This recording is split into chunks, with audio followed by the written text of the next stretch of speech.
pagbukas ko pa lang, parang napansin ko na agad yung difference. Mabango.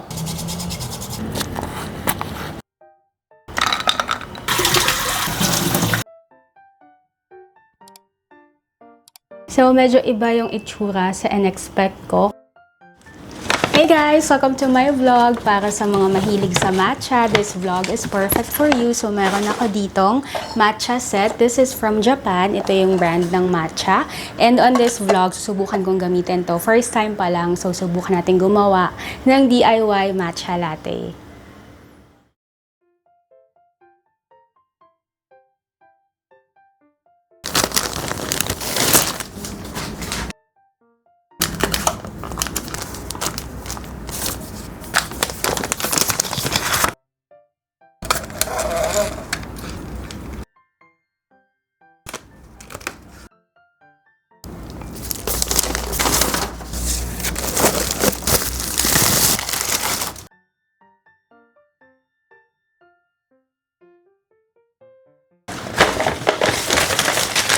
Packaging niya. Mayroon na din kasamang ganitong teaspoon.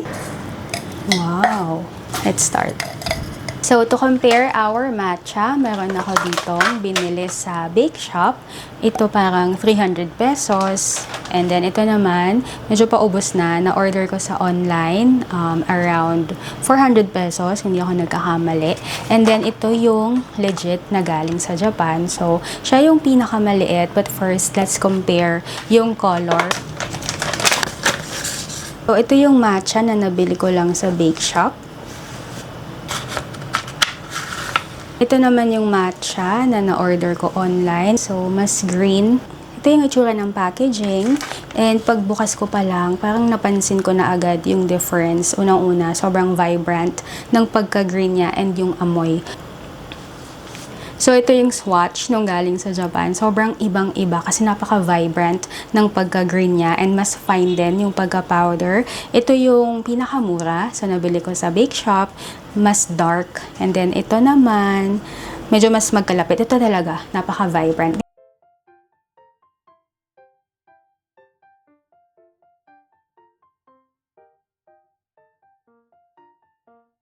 Ang laki pala ng difference pag kinompare mo, lalo na yung color niya. Kahit na ganyan pa lang, buksan mo pa lang, medyo parang mapait yung amoy niya, matapang. Ito mas mild, pero andun yung parang may mapait na amoy pa din siya.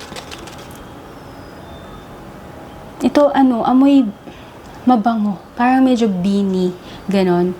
Wala siyang yung mapait na amoy talaga, lalo na kung pag-compare mo itong dalawa, sobrang stark nung contrast nila. Alam ko dalawang klase ang matcha, merong ceremonial, merong culinary. Hindi ko lang sure kung ito ay magkaiba, pero sa likod kasi niya pwedeng gamitin for latte, for cake, and for chocolate tea, mga ganyan. Okay, so now let's start making matcha latte.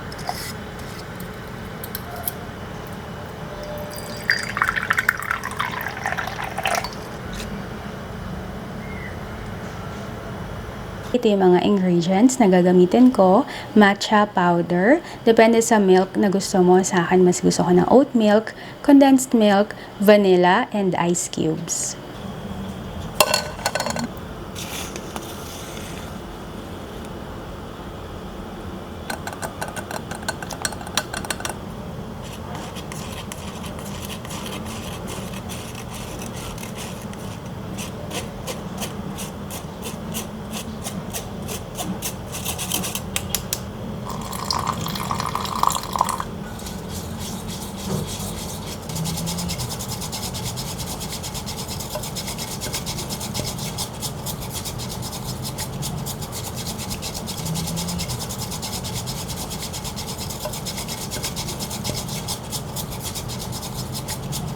Kapag winis mo, dun mo maaamoy na iba talaga yung quality compared dun sa dalawang matcha brand na meron ako. Ito, mas naging matapang nung winis. Lumabas na yung pagka-matcha, yung leafy na amoy niya. So, ang nabasa ko kasi either W or M yung motion ng pag-whisk. Actually, meron ako ditong whisker. Pero dahil nga gusto ko ng mas legit na matcha feel. So, ito yung ginagamit natin. Pag ginagamit mo siya, parang mas lumiliit pala. Ayun, no? Mas pumapasok. So, after whisking, ito na yung itsura. May bubbles na. Sobrang vibrant ng pagka-green.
Ang sarap talaga niya.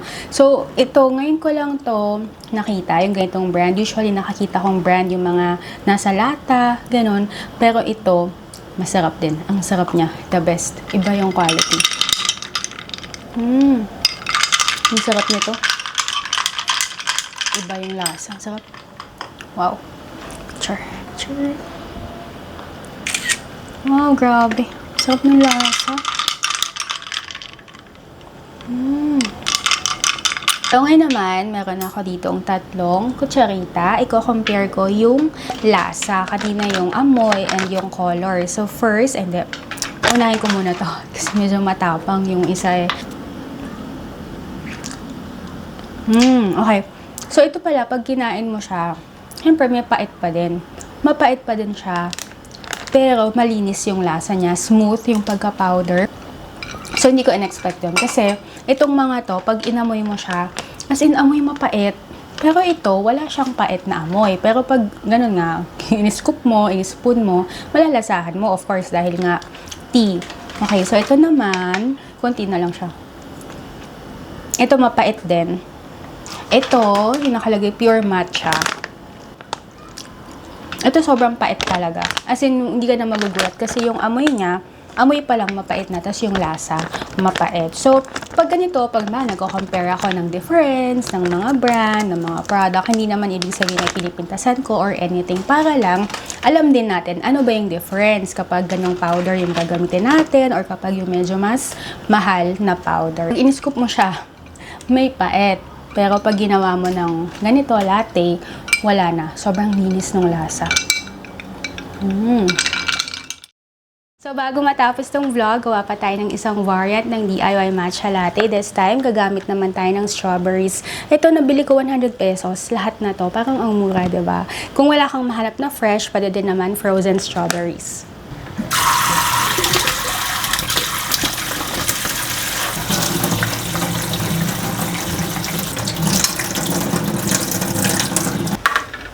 Para naman dito sa latte na ito, ang gagamitin ko, itong whisker lang.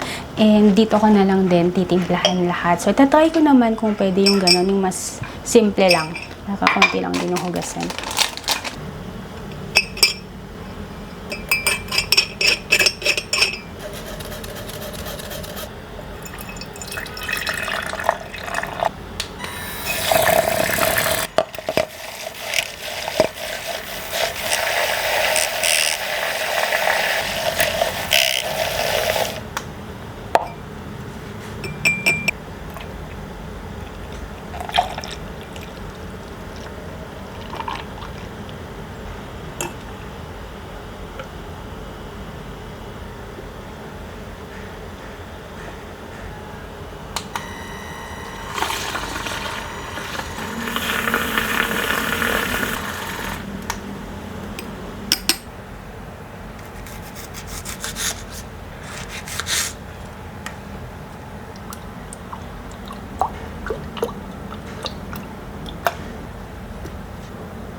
So, medyo iba yung itsura sa in-expect ko, kaya gumawa pa ako ng isa. Ito naman, inuna ko yung strawberry sa ilalim, tapos binuhos ko yung matcha sa ibabaw, pero parang parehas lang. Ay, nagiging kulay avocado. Hindi ko gusto yung lasa. Mas gusto ko yung plain matcha. Ito naman, ito mas okay. Kasi mas konti yung matcha. Mas madami yung strawberry. Hanggang dito yung strawberry milk, tas yung matcha toppings lang. So, mas okay pala pag konti lang yung matcha.